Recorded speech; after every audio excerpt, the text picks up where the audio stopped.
recipe with a bang. You gotta love wild game meat.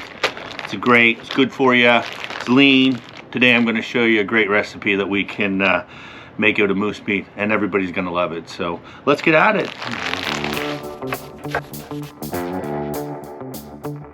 We got 2 peppers, we got a large onion, we got 6 fairly good sized mushrooms, and we're gonna dice this all up nice and small, and we're gonna simmer it in a frying pan for about a half an hour with some butter. It's good to slice down multiple times this way. Turn it 90 degrees.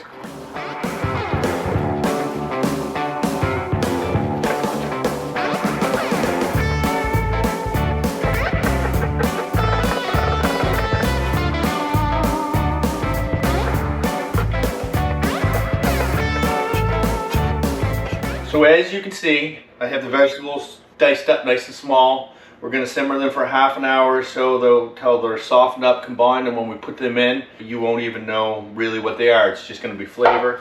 And what we're going to do is we're going to add, that's about 1/4 cup of butter and close to a cup of water, just to start off.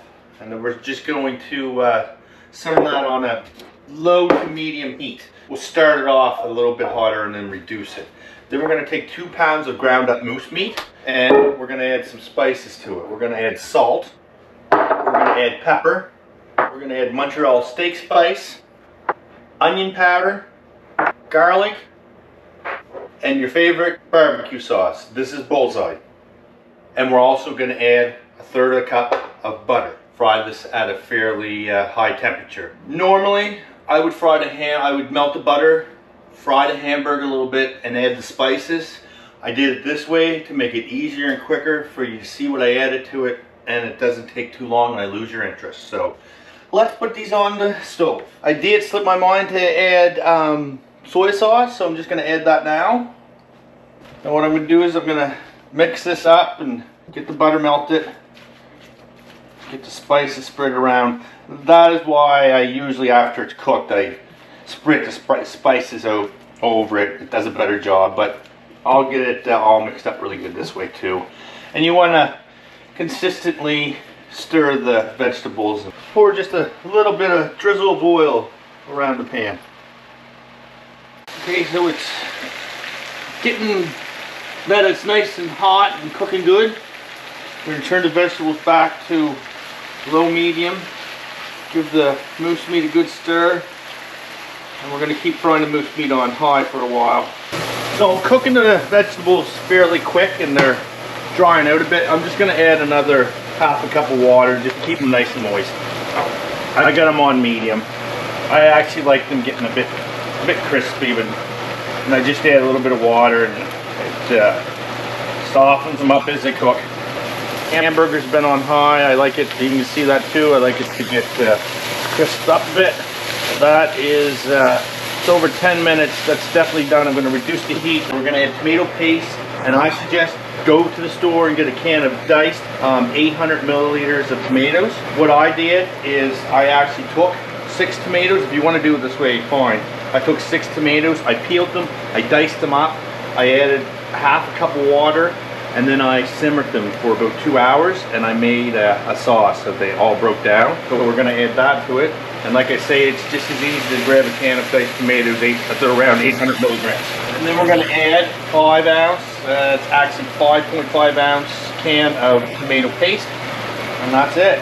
So we're going to let this go for a while, for like 5 minutes, and then we're going to reduce the heat to low. And once the vegetables do for another 15 minutes, we're going to add them, and then we're going to let it all simmer together for another 15 minutes. Okay, so the vegetables are done. All we're going to do is just add it to this mixture and give it a stir. Reduce to low and let it go for about, I'm going to leave it go for 15 minutes. Alright, so the mixture is cooked enough. We're going to take it over at the table and we're going to show you how we put this all together. Okay, so we have 1 cup of smoked cheddar cheese, 3 cups of old cheddar cheese, for a total of 4 cups. I find this cheese to be great, but I use a variety of cheese, so you can use your favorite if you'd like. cottage cheese. I have 1.5 containers of this right here that's gonna go in it. Then we have the noodles. These are no cook noodles. You just put them straight in. They say not even to put them in hot water. What I'd like to do is I'd like to take hot water, not boiling, just hot water, and I set them in just before I start putting this together. I don't leave them set long. I make sure they're drained good when I pull them out, so that way there's not too much moisture in your lasagna. I got the oven set on 425, so this is how we put it together. Just a small amount on the bottom. Layer noodles. And what I'm gonna do is, these have set long enough in the water. I'm gonna drain them because I don't want that much water coming off them in the lasagna. So I'm gonna take 4 sheets or so. I had 2 packs of these. And what I'm gonna do is cut them down the center to make them fit the pan. I mix this consistently because it kind of separates a little. And now we're gonna put a fairly good layer of hamburger. Little bit of cheese. Layer of noodles. Cottage cheese. Just try to keep it nice and even. Get it all out to the edges good. Beautiful. Layer of hamburger. A little bit lighter on this layer. And the rest of the meat mixture. Now for the cheese. Spread the cheese out as evenly as possible, getting it right to the edges. So we had 4 cups of cheese, and that is not enough for me, so I want a little bit more. So what I'm going to do is just grate some on top of it.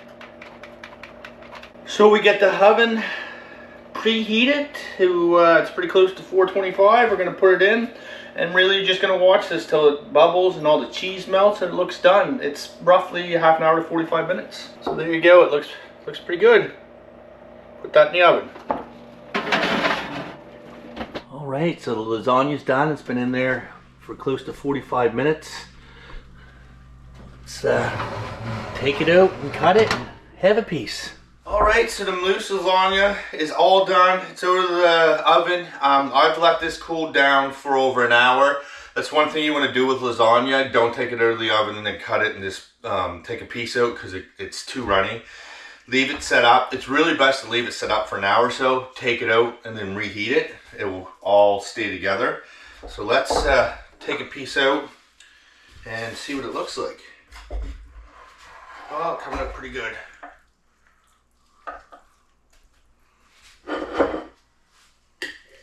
So there you go, there's your mousse lasagna. Hit that subscribe button if you made it this far and we'll do more recipes. Let's give it a try.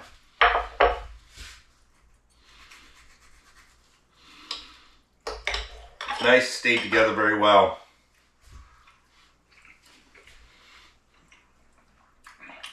Very good. Great way to do your mousse meat. Give it a try and let me know.